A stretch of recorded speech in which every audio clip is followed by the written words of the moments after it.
Hello everybody, happy International Autism Awareness Day. My name is David Serpa and I am autistic, and I wrote a book called All the World's a Stage, Unmasking Asperger Syndrome or Autism Spectrum Disorder or High Functioning Autism or whatever it is they're calling it. I tend to be a little bit long-winded. Written by David Serpa. And I have released it today on Amazon and on Audible, and I am encouraging you to go out and take a look at it.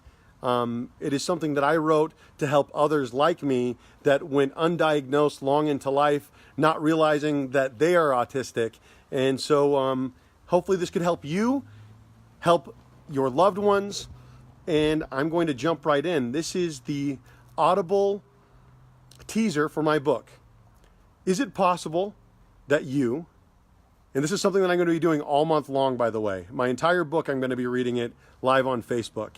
Is it possible that you, your child, or someone that you love might have Asperger syndrome? Do they call it Asperger syndrome, or is it technically Autism Spectrum Disorder? I'm going to give you my guide, some tools, and some positive practices for living a fulfilled life as an autistic adult, and give you some tips on how to recognize autism in yourself and others. Autism is nothing to be ashamed of. If this book has been suggested to you, understand I have accomplished a great deal in my life because of my faulty wiring in my brain, and I am proud of these tendencies that I have to overwork while not needing much sleep or food. I feel superhuman in my ability to dive deeply into my special interest, and I have no need for validation from the crowd.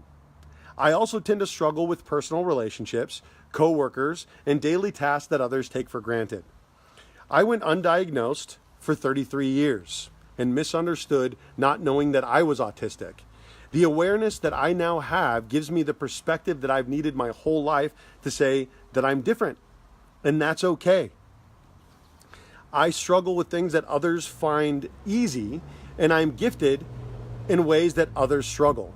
Now I know that my executive functioning skills differ from other people, and that sensory processing disorder is what keeps me overwhelmed in loud restaurants or in family get-togethers.